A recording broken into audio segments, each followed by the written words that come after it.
Good afternoon. My name is Father Nick Ciccone. I am a colleague of Father Larry Camlin, Rabbi Julie Wolkoff, and really all of the Angel Flight community. As we enter this Holy Week and Easter season, it's unlike any that we've experienced the past few years. In the midst of this COVID-19 pandemic, these last few weeks have given all of us a chance to reflect not only on our own lives, but also their very special Easter and Lenten message within the Christian community. This week, as we gather together, we trace once again that journey of Jesus Christ to Jerusalem, to Calvary, the cross. And in many ways, many people are experiencing that same journey in their own lives.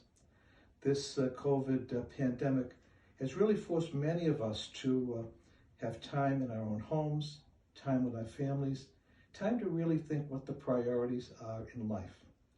And in many ways, that may be the gift of this Easter season. As we come together now, and I should have introduced my little Shih Tzu, Milo, and he's been very good, which I'm not sure how long that will happen.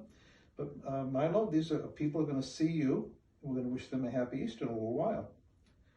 But those of us who are working in ministry, in my particular ministry is healthcare, as I work as a hospice chaplain, reminded today of that journey that so many people have in their lives. And I remember a few years back, most of my ministry was spent in the city of Boston, and I gave the 9th grade an assignment one year, what is a saint? And they came up with the best definition of a saint that I've come across. You won't find it in a theology book or philosophy book. But they said a saint is a person who does the best they can with what they've got. And you know, that's not a bad definition. Because as we look out in our world today, particularly the first responders who are out in the front lines every day, everyone right now is called to do the best they can. And if you think about whatever faith tradition that you may come from, God can ask no more of any of us than do that with our lives. Tomorrow will be Good Friday, followed by the Easter Sunday holiday.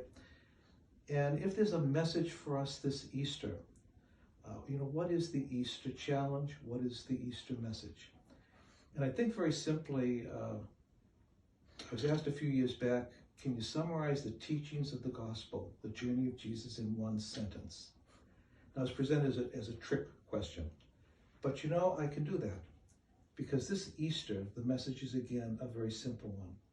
We're called to love people and use the things of the world, not love things and use people. That is the resurrection message. That's the message that all of us are challenged each day in our lives. We're witnessing this with the COVID-19 pandemic. We're witnessing the outreach of so many of our first responders. And I think the challenge for us, when things get back to normal, will anything else change in our lives?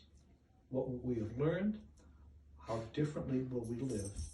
And truly will we become a people that are more concerned about loving people, not the things of our world? And I know I extend on behalf of all of my colleagues a very happy Easter season and a graced and holy one to all of you and your families.